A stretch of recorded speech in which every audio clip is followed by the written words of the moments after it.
So just before we move on to the next one, so when questioning occurs at the end of this, like Nick said, I'm just going to re-emphasize basically, only answer questions that are addressed to you. So if someone by name says, you know, Ben, what was your opinion? Then I can answer. Otherwise.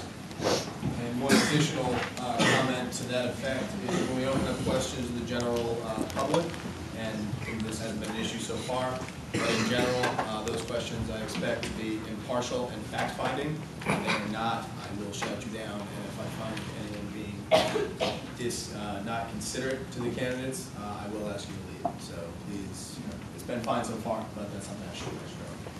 Okay, the third charge is being pressed by Spencer Penn and Ben Music. Did I get that right? Conjointly against Ernest Owens. Alright. So I'm just going to start off by talking a little bit about myself. Like, as you can tell from my dress, I'm not a candidate for any position. I'm just a victim of an unfair voting practice. So I'm just going to tell my story.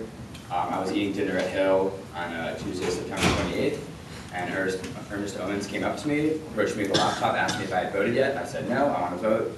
So I logged in, and Ernest was still sitting next to me. I said, Ernest, can you please look away? I want this to be a secret ballot. I want to have like a closed ballot, like the way it's supposed to be. He says, only if you vote for me. And I said, a little bugged out, and I have a secret ballot. I want to vote for what I want to vote for. And he said, okay, let me just show you how it's done, because some people don't know how to vote. He took the laptop from me, goes, first you click here, and clicked on his name, and then you click here, and you click submit. Essentially stealing my vote and not letting me have a chance to vote for the person that I want to vote for.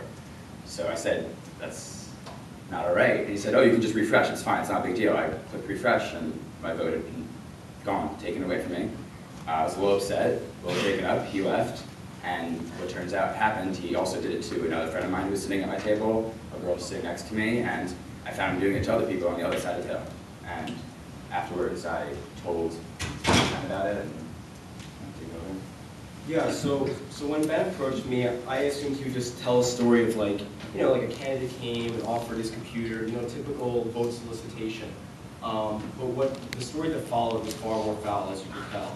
I actually filed this violation with my partner, Ben Guzik. I mean, he's not my partner, he's just a friend of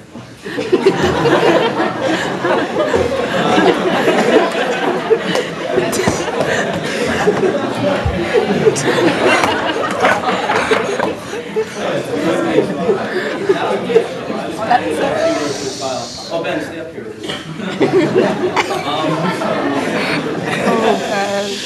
So I'd like to say, I mean, this violation was really filed at the behest of the victims because, I thought this was, oh, well, maybe it was actually an isolated incident. But then I received emails. I was actually going around, knocking on people's doors, introducing myself during the campaign period, canvassing. And then some girl told me a very similar story. This girl, Courtney Jones, who I'd never met before in my life. I asked her if she could just send me an email describing the account, and I submitted these as just written testimony to the chair. I logged in, and then he, Ernest Owens, took the computer and started voting for people he thought I would like for UA. But I wanted to vote for 3 of my friends who were running for VP of other things, so I made sure that I was able to vote for them. I didn't realize that he was also running for president, so when I went to vote for president, he had already voted for himself, ... Another non-friend of mine was someone who happens to be in Ben's hall.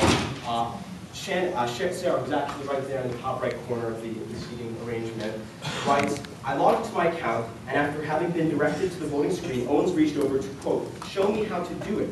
He proceeded to click his name in the ballot and hit submit. It happened quickly, and I admittedly did nothing to protest, but once the vote had been cast, I was startled that he had not allowed me to perform the task myself and with privacy. I did not get the opportunity to choose the candidate I wanted to vote for, nor press the submit key myself. Both of these Owens did for me without permission. I witnessed Owens using the same tactic with Ben Guzik, the gentleman standing to my left, but this time with even greater disregard for the voters' wishes.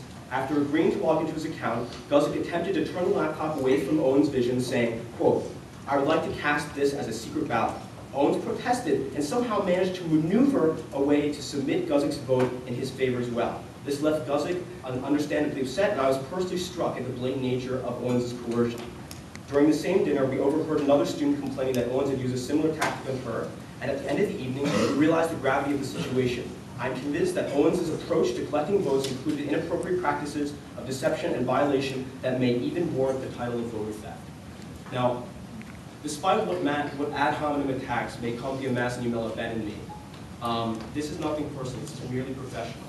I mean, it's pretty clear from the evidence stated that the presidential candidate, Ernest Owens, tampered with the online voter election system and committed numerous accounts of voter fraud, literally submitting votes for himself against the wishes of a number of different constituent groups. How much time do we have left? 3 minutes and 26 seconds. I think so, thank you.